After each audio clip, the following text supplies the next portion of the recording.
Hello friends, ಇವತ್ತು ನಾನು ಪಾನಿಪುರಿ ಮಾಡಿದ್ದೀನಿ. ನೋಡಿ ಫ್ರೆಂಡ್ಸ್, ಹೇಗೆ ಮಾಡೋದು ಅಂತ ತೋರಿಸ್ತೀನಿ. ನಾನು ಬಂಡಿಗಳಲ್ಲಿ ಸಿಗ್ತಾವಲ್ಲ ಆ ಥರದ ಪಾನಿ ಮಾಡಿದ್ದೀನಿ. ನಾನು ನೋಡಿ ಹೇಗೆ ಮಾಡೋದು ಅಂತ ತೋರಿಸ್ತೀನಿ. ಸ್ವೀಟ್ ಪಾನಿಗೂ ಸ್ವೀಟ್ ನೀರಿಗೂ ಮಾಡಿದ್ದೀನಿ. ನಾನು ಮೊದಲಿಗೆ ಇಲ್ಲಿ ಕೊತ್ತಂಬರಿ ಸೊಪ್ಪು ಮತ್ತು ಪುದೀನ ಸೊಪ್ಪು, ಮೆಣಸಿನಕಾಯಿ, ನಿಮ್ಗೆ ಎಷ್ಟು ಖಾರ ಬೇಕು ನೋಡ್ಕೊಂಡು ಹಾಕ್ಕೊಳ್ಳಿ. ಸ್ವಲ್ಪ ಹಸಿ ಶುಂಠಿ ಹಾಕಿದ್ದೀನಿ ತುರಿದು. ಇದಕ್ಕೆ ಕರಿ ಉಪ್ಪು ಹಾಕಿದ್ದೀನಿ. ನಾನು ನೀರು ಹಾಕಿ ರುಬ್ಕೋತೀನಿ. ಈಗ ನೋಡಿ, ನುಣ್ಣಗೆ ರುಬ್ಕೋಬೇಕು ಈ ಥರ.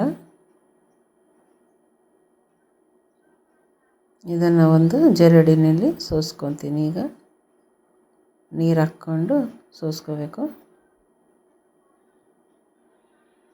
ಈ ಥರ.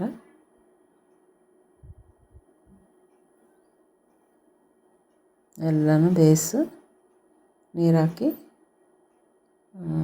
ಅದನ್ನು ರಸ ತೆಗಿತಾಯಿದ್ದೀನಿ.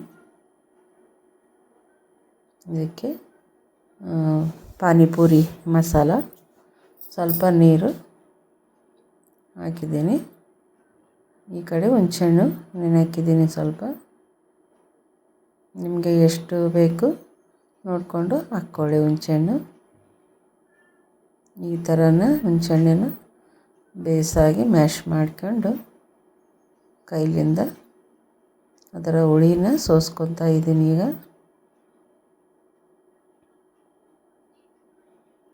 ಈ ಥರ ಹುಳಿ ತಿಕ್ಕೋಬೇಕು. ಇನ್ನೊಂದು ಸಾರಿಗೂ ನಾನು ಚೆನ್ನಾಗಿ ಇಸ್ಕೊಬಿಟ್ಟು ಅದನ್ನು ಹುಣಸೆಹಣ್ಣಿನ ರಸ ತೆಗಿತಾ ಇದ್ದೀನಿ. ನೋಡಿ ಈ ಥರ.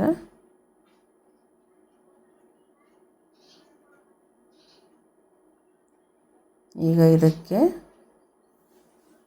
ನಾನು ಇಲ್ಲಿ 1 ಕಪ್ಪು ಬೆಲ್ಲ ಹಾಕಿದ್ದೀನಿ ಮತ್ತು ಕರಿ ಉಪ್ಪು ಹಾಕಿದ್ದೀನಿ ನಾನು. ಈಗ ಇದನ್ನು ಕುದಿಸ್ಕೋಬೇಕು. ಒಂದು 10 ನಿಮಿಷ ಕಾಲ ಕುದಿಸ್ಕೋಬೇಕು ಇದನ್ನು.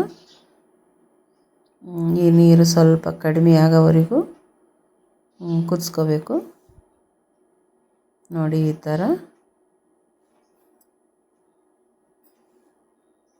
ಥರ ಕುದಿಸ್ಕೊಂಡು ಈಗ ನಾನು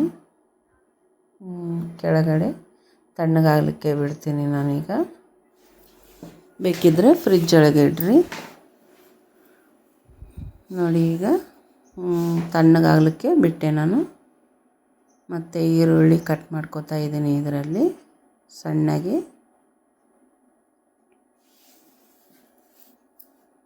ನೋಡಿ ಈ ಥರ.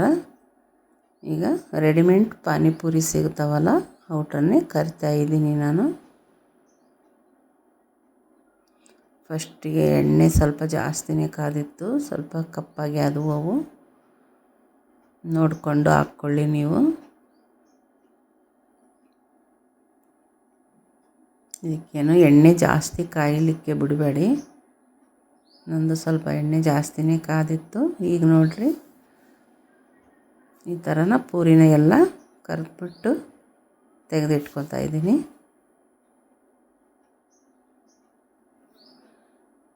ನೋಡಿ ಫ್ರೆಂಡ್ಸ್, ಈಗ ರೆಡಿ ಆಯಿತು ಪಾನಿಪುರಿ.